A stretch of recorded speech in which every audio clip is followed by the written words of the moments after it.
मुस्लिम कैसे कारोबार करता है, जानिए कुरान से। सलामुन अलैकुम, सलामती ऊपर आप सबके। भाई क्या सोच रहे हो?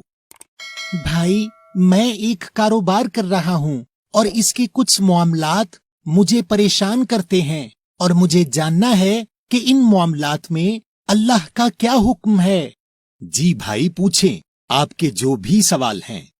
भाई मेरा पहला सवाल ये है कि मुझे कुछ सरकारी इदारों में काम होते हैं और वो लोग मुझसे रिश्वत मांगते हैं मेरे जायज काम के लिए, और मैंने सुना है कि रिश्वत लेने वाला और रिश्वत देने वाला दोनों जहन्नमी हैं। भाई रिश्वत लेने वाला और रिश्वत देने वाला दोनों ही अल्लाह के हुक्म के साथ कुफ्र करते हैं, मगर पहले आपको रिश्वत में और भत्ते में फर्क को समझना पड़ेगा। रिश्वत वो होती है जो आप किसी गलत काम को करवाने के लिए देते हैं या लेते हैं, और जायज काम को करवाने के लिए जो पैसे दिए जाते हैं वो रिश्वत नहीं होती, बल्कि मजबूरी में दिया गया भत्ता होता है। और रिश्वत या भत्ता लेने वाला दोनों सूरतों में अल्लाह के अहकामात की खिलाफ वर्जी करके गुनाहगार होता है। देखें अल्लाह इस बात को सूरा नंबर 2 की आयत नंबर 188 में किस तरह समझा रहे हैं। वला तअकुलू अमवालकुम बैनकुम बिलबातिली वतुदलू बिहा इला अल हुक्कामी लितअकुलू फरीक़न मिन अमवाली अन्नासी बिल इस्मी व अंतुम तालमून। और नहीं खाओ तुम सबके माल तुम सबके दरमियान साथ बातिल के, और नहीं ललचाओ साथ इसके तरफ खास फैसला करने वालों के खाने के लिए हिस्से लोगों के माल में से साथ गुनाह के, और तुम जानते हो। तो भाई इस आयत के 2 हिस्से हैं। पहले हिस्से में वो शख्स है जो आपसे गलत पैसे ले रहा है, चाहे जायज काम करने के या नाजायज काम करने के। वो तो खा रहा है आपका माल बातिल तरीके से और गुनाह कर रहा है। और इस आयत के दूसरे हिस्से में अल्लाह ने उन लोगों की बात की है जो किसी नाजायज फायदे के लिए माल दे रहे हैं और गुनाह कर रहे हैं, और अल्लाह ने जायज काम के लिए पैसे देने की कोई मुमानियत नहीं की, क्योंकि जायज काम के लिए आप खुशी से नहीं मजबूरन पैसे देते हैं, तो इसका गुनाह आप पर नहीं पैसे लेने वाले पर होता है। अच्छा भाई मेरा दूसरा सवाल ये है कि मेरे लिए माल की कीमत तय करने का मयार क्या होगा? भाई इसके लिए आप पहले सूरा नंबर 4 की आयत नंबर 29 और 30 देखें। या अय्युहा अल्लदीना आमनू ला तअकुलू अमवालकुम बैनकुम बिलबातिली इल्ला अन तकूना तिजारतन अन तरादिन मिनकुम वला तक़तुलू अनफुसकुम इन्न अल्लाह काना बिकुम रहीमा वमन यफ़अल ज़ालिका उद्वानन व ज़ुल्मन फसौफ़ नुस्लीही नारन व काना ज़ालिका अला अल्लाहि यसीरा। ऐ वो लोगों जो ईमान लाए हो, नहीं खाओ तुम सबके माल तुम सबके दरमियान साथ बातिल के, मगर ये कि आपस की खुशी से तिजारत हो, और कत्ल न करो तुम सबके नफ्सों नफ्सियात को, बेशक अल्लाह साथ तुम सबके रहीम है। और जो ये काम करेगा ज्यादती और जुल्म से, तो हम उसे आग में डालेंगे, और ये अल्लाह पर आसान है। भाई इस आयत में अल्लाह कह रहे हैं कि हमें दूसरों के माल बातिल यानी गलत तरीके से नहीं खाने, सिवाय इसके कि वो बाहमी रजामंदी से तिजारत हो। तो भाई ये बाहमी रजामंदी से तिजारत क्या चीज है? भाई अगर बाजार में लोगों के पास आपकी चीज के न्यूमुल बदल हैं, तो अगर आप अपनी चीज महंगी रखें दूसरों के मुकाबले में, तो फिर जो कोई आपकी चीज खरीदेगा वो अपनी खुशी से खरीदेगा, और इस पर कोई जुल्म नहीं है, क्योंकि इसके पास मुतबादिल हैं। मगर जब कुछ कारोबार आपस में मिलकर बाजार में मौजूद उस किस्म की तमाम अशिया की कीमत बढ़ा दें, या अगर आपकी किस्म की अशिया का बाजार में मुतबादिल नहीं हो जिसको लोग बखुशी मुतबादिल समझें, तो इस सूरत में अगर आप मसनूई किल्लत पैदा करके या बिला वजह अपनी अशिया की कीमत बढ़ाते हैं तो आप लोगों की मजबूरी से फायदा उठा रहे हैं और आप लोगों पर जुल्म करके लोगों का माल नाहक खा रहे हैं, और इसकी सजा ये है कि अल्लाह आपको आग में डालेंगे। अच्छा भाई, जो हम कारोबार करते हुए बढ़ा चढ़ा कर दावे करते हैं या झूठे वादे या झूठे मुआहिदे करते हैं अपने गाहकों के साथ या अपने मुलाजमीन के साथ, अल्लाह इनके बारे में क्या कहते हैं? भाई, इसके लिए आप सूरा नंबर 61 की आयत नंबर 2 और 3 देखें। या अय्युहा अल्लदीना आमनू लिमा तक़ूलूना मा ला तफ़अलून कबुरा मक़तन इंदा अल्लाहि अन तक़ूलू मा ला तफ़अलून। ऐ वो लोगो जो ईमान लाए हो, क्यों कहते हो जो तुम करते नहीं? बड़ी नापसंद बात है अल्लाह के नजदीक कि जो कहो उसको करो नहीं। तो भाई, इस आयत के मुताबिक आप कोई भी ऐसा दावा या अपनी अशिया का इश्तिहार नहीं दे सकते जो सच ना हो या जिसको आप पूरा न कर सकते हों। और इसी तरह अगर आप अपने मुलाजिमीन के साथ या गाहकों के साथ कोई वादा या मुआहिदा करके उस वादे या मुआहिदे को पूरा ना करें तो आपका ये अमल अल्लाह के नजदीक सख्त नापसंद है। और भाई, अगर हमारी कारोबारी गलती से किसी का नुकसान हो जाए तो इस मामले में हमारी क्या जिम्मेदारी है? भाई, अगर बाहैसियत एक इदारा आपसे गलती हो जाए तो आपको हक का साथ देते हुए उस गलती का अजाला करना चाहिए। और देखें, अल्लाह आपको सूरा नंबर 4 की आयत नंबर 135 में क्या हिदायत दे रहे हैं। या अय्युहा अल्लज़ीना आमनू कूनू क़व्वामीन बिलक़िस्ति शुहदाअ लिल्लाहि वलौ अला अनफुसिकुम अवी अलवालिदैनि वल अक़रबीन इन यकुन गनिय्यन औ फ़क़ीरन फ़ल्लाहु औला बिहिमा फ़ला तत्तबिउ अल हवा अन तअदिलू व इन तलवू औ तुअरिदू फ़इन्न अल्लाह काना बिमा तअमलून खबीरा। ऐ वो लोगो जो ईमान लाए हो, कायम करने वाले बनो साथ इंसाफ के, गवाहान अल्लाह के लिए, अगरचे ऊपर हो तुम्हारे नफ्सों के या माँ बाप और रिश्तेदारों के। अगर कोई मालदार है या फकीर, फिर अल्लाह निगरान है साथ उन दोनों के। फिर नहीं तुम पैरवी करो दिल की ख्वाहिश की अदल करने में, और अगर तुम बात बदलोगे या मुंह मोड़ोगे तो फिर बेशक अल्लाह तुम्हारे सब आमाल से बाखबर है। तो भाई, इस आयत में अल्लाह कह रहे हैं कि हर मामले में आपको हक का साथ देना है। यानी अगर बहसीयत एक इदारा आपसे गलती हो जाए तो आपको उस गलती का दिफा नहीं करना है, बल्कि आपको हक का साथ देते हुए उस गलती का अजाला करना चाहिए। अच्छा भाई, वो जो कुछ कारोबार अपने टैक्स चोरी करते हैं और अकाउंट के झूठे कागजात जमा कराते हैं, क्या वो भी इसी आयत में आते हैं? बिल्कुल मेरे भाई, जब अकाउंट के कागजात जमा कराए जाते हैं तो साथ में मालिकान की मंजूरी से एक सर्टिफिकेट जमा कराया जाता है जिस पर दस्तखत करके गवाही दी जाती है कि आपके अकाउंट दुरुस्त हैं। और अगर ये गवाही झूठी है तो ये भी बयान की गई सूरा नंबर 4 की आयत नंबर 135 में दिए गए अल्लाह के हुक्म के साथ कुफ्र है। अच्छा भाई, मुझसे लोग उधार पर माल या पैसे ले जाते हैं, तो क्या इस मुतल्लिक भी अल्लाह के कोई अहकामात हैं? बिल्कुल मेरे भाई, बहसीयत ईमान वाले अल्लाह ने हमारी इस मुतालिक कुछ जिम्मेदारियां रखी हैं और हमें लोगों की नाराजगी नहीं बल्कि अल्लाह के हुक्म को अहमियत देनी है। आप सूरा नंबर 2 की आयत नंबर 282 और 283 देखें। या अय्युहा अल्लज़ीना आमनू इज़ा तदायनतुम बिदैनिन इला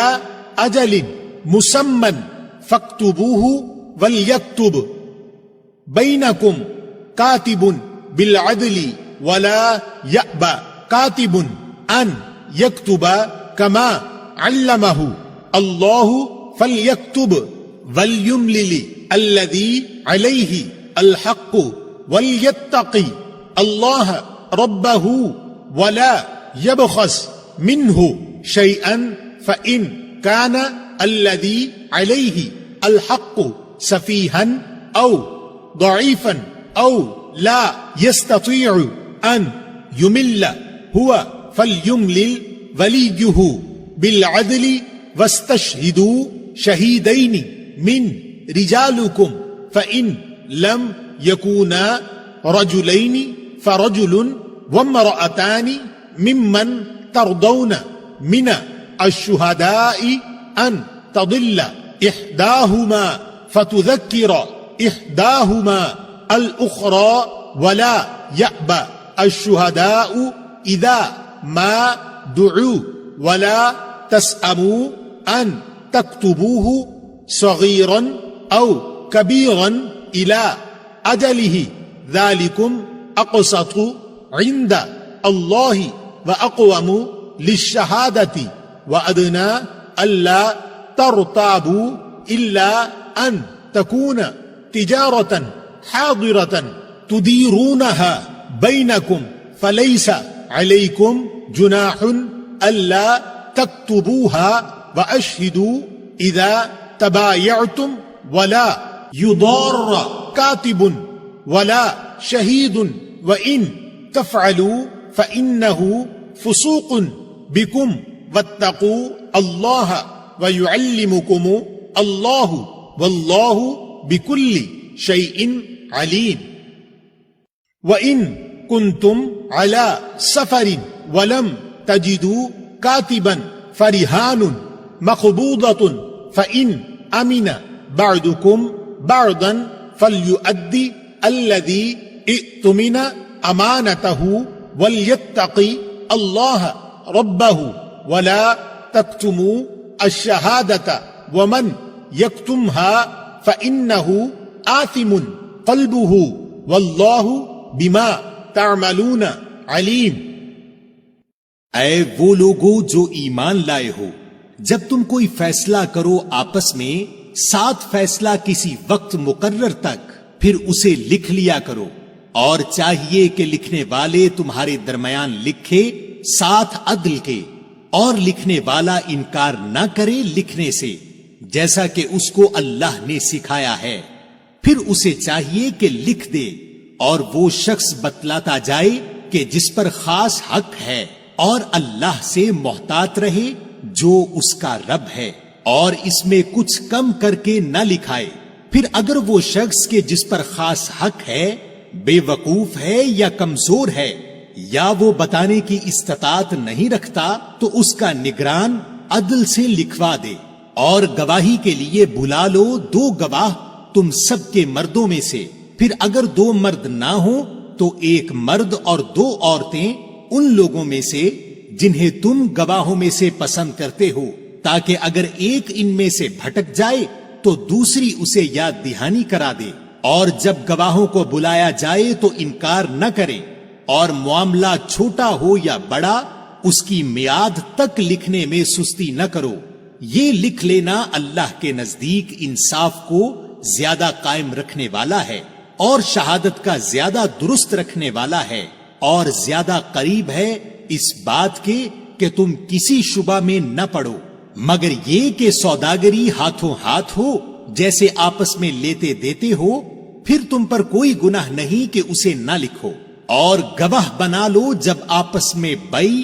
مدت والا سودا یا لین دین کرو، اور لکھنے والے اور گواہ بنانے والے کو تکلیف نہ دی جائے، اور اگر تم نے تکلیف دی تو تمہیں گناہ ہوگا، اور اللہ سے محتاط رہو، اور اللہ تمہیں سکھاتا ہے، اور اللہ ہر چیز کا جاننے والا ہے۔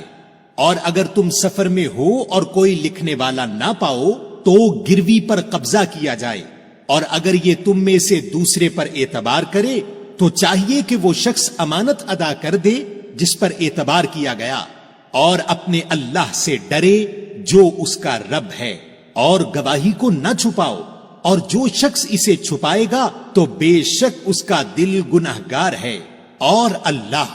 ساتھ جو تم کرتے ہو इल्म रखता है। तो भाई, इस आयत के मुताबिक आप जब भी किसी के साथ मुस्तकबिल के किसी मामले का फैसला करें, चाहे वो फैसला कर्ज का हो या कोई और, उसको लिख लिया करें और उस पर लाजमी गवाह भी कर लिया करें, जैसे निकाह में करते हैं। और मुआहिदे का मजमून जिसके ऊपर जिम्मेदारी है वो लिखवाएगा इंसाफ के साथ, ताकि जिसके ऊपर जिम्मेदारी है उसको कोई ला इल्मी न रहे और तमाम शरायत उसके इल्म में हों। और अगर वो सौदा या लेन देन उसी वक्त होकर खत्म हो रहा है, जैसे सब्जी खरीदते हुए, तो आप भले उसे ना लिखें, मगर अहम बात यह है कि अगर वो लेन देन बई है यानी किसी मुस्तकबिल के साथ है, यानी ऐसा फैसला या मुआहिदा है जिसमें बाद का वक्त शामिल है, तो आपको इस बई या लेन देन को लाजमी लिख कर करना है। अच्छा भाई, अगर कोई मुझसे फैसला करके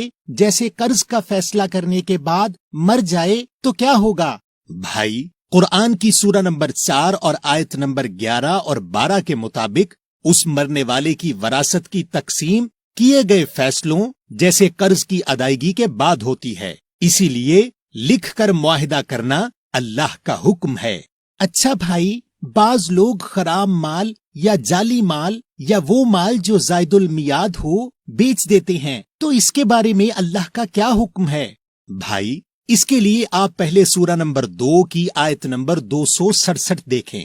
या अय्युहा अल्लदीना आमनू अनफिकू मिन त्वय्यिबाति मा कसबतुम व मिम्मा अखरजना लकुम मिना अल अर्दि वला तयम्ममू अल खबीथा मिन्हु तुनफिकून वलस्तुम बिआखिज़ीहि इल्ला अन तुग़मिदू फीहि वअलमू अन्न अल्लाह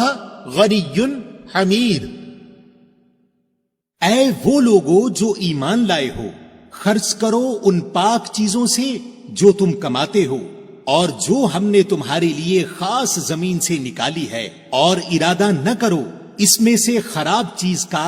कि इसको खर्च करो, और तुम इसे कभी न रखो मगर ये कि नजरअंदाज कर जाओ, और समझ लो कि बेशक अल्लाह गनी तारीफ किया हुआ है। तो भाई, इस आयत में अल्लाह कह रहे हैं कि वो चीज जो आप अपने लिए पसंद नहीं करते, वो चीज आप किसी भी दूसरे को नहीं दे सकते। तो जो बाज लोग खराब माल या जाली माल या वो माल जो जायदुल मियाद हो बेच देते हैं, वो लोग दूसरों को वो चीज देते हैं जो वो खुद अपने लिए पसंद ना करें, तो वो लोग अल्लाह की इस आयत में दिए गए हुक्म के खिलाफ करते हैं।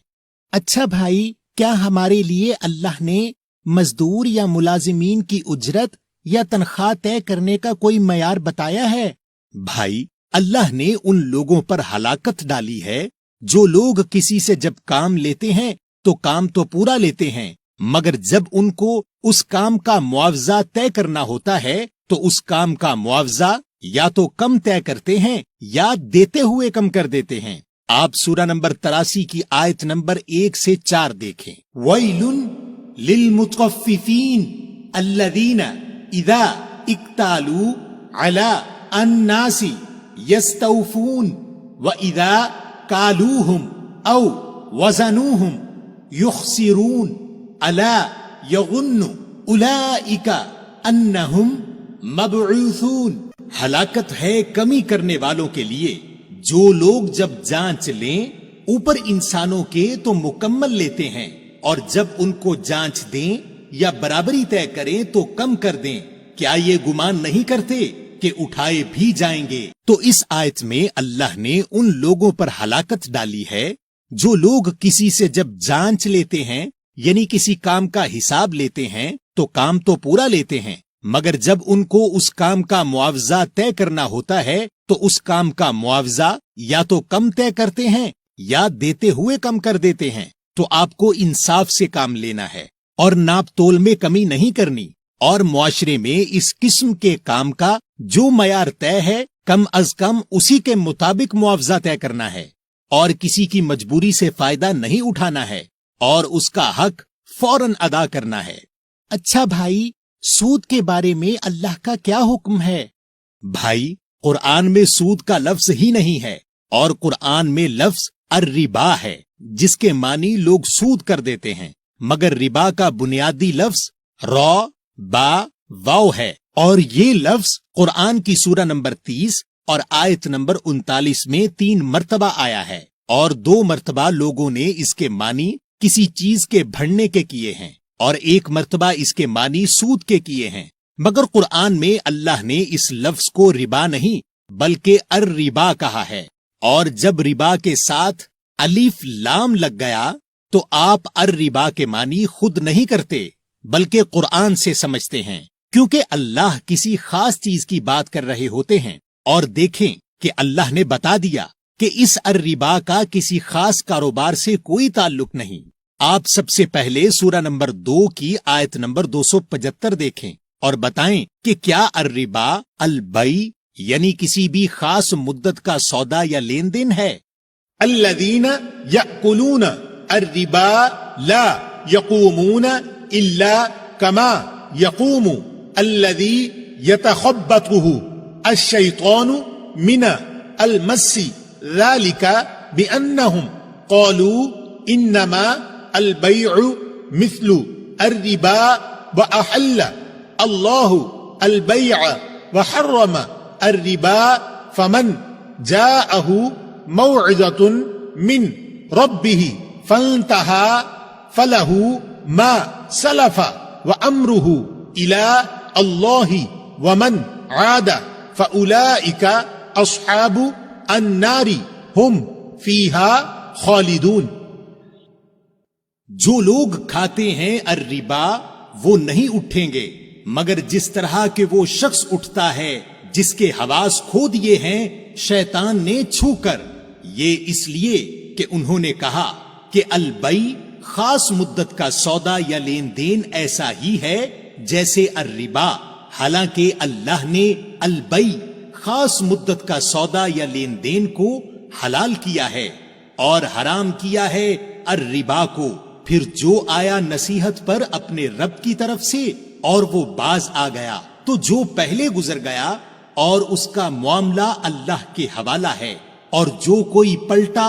وہی دوزخ والے ہیں، وہ اس میں ہمیشہ رہیں گے۔ بھائی، اس آیت میں اللہ کہہ رہے ہیں کہ جو لوگ شیطان کے زیر اثر ہیں وہ لوگ کہیں گے کہ الربا بھی ایک طرح کا البیع خاص مدت کا سودا یا لین دین ہے۔ جی بھائی، اس آیت میں اللہ کہہ رہے ہیں کہ جو لوگ شیطان کے زیر اثر ہیں وہ لوگ کہیں گے کہ الربا بھی ایک طرح کا البیع خاص مدت کا سودا یا لین دین ہے۔ اور کیا آپ کو پتا ہے کہ سورہ نمبر 43 اور آیت نمبر 36 اور 37 کے مطابق جو لوگ قرآن سے دور ہوتے ہیں وہی لوگ شیطان کے زیر اثر ہوتے ہیں، لہٰذا ہم الربا کو قرآن سے ہی سمجھیں گے۔ تو اس آیت کی عربی میں ایک لفظ البیع آیا ہے، اور البیع کے معنی اللہ نے قرآن کی سورہ نمبر 2 کی آیت نمبر 282 میں سمجھائے ہیں، جو ہم نے اس ویڈیو میں دکھائی بھی ہے کہ بیع کسی خاص مدت کے لیے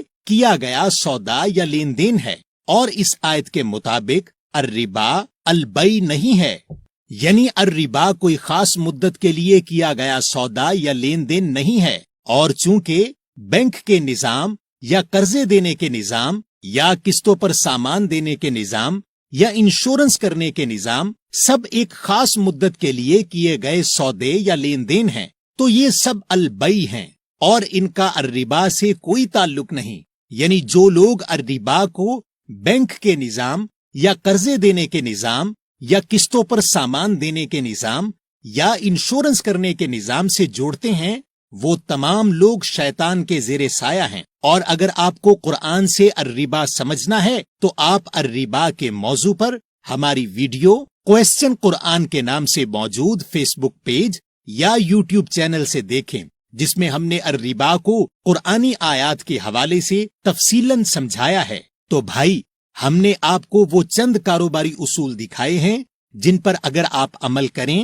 تو نہ صرف آپ اللہ کو راضی کریں گے بلکہ آپ کے کاروبار میں برکت بھی ہوگی۔ اور اگر آپ یہ سمجھتے ہیں کہ یہ سب عمل ناممکن ہے تو آپ دنیا کی کسی بھی بڑی کمپنی کے نظام کو دیکھ لیں، جس کے چلانے والے خود کو مسلم تو نہیں کہتے مگر قرآن کے ان احکامات پر عمل کر کے ان کے کاروبار آج دنیا میں سب سے بلندی پر ہیں۔ اور میرے بھائی یاد رکھیں، مسلم اور منافق میں فرق قرآن پر عمل کرنے کا ہے، کیونکہ قرآن منافق کے پاس بھی ہوتا ہے۔ منافق نماز بھی پڑھتا ہے، مگر وہ قرآن کی سورہ نمبر 4 کی آیت نمبر 145 کے مطابق آگ میں سب سے نیچے ہوگا، چاہے وہ آگ دنیا کی ہو یا آخرت کی۔ تو اگر آپ خود کو مسلم سمجھتے ہیں تو یہ آپ کی ذمہ داری ہے کہ آپ اپنے کاروبار کو قرآنی احکامات کے مطابق چلائیں اور اپنی کمائی کو حلال بنائیں۔ بھائی، آپ کا بہت شکریہ کہ آپ نے کاروبار کرنے کے معاملہ میں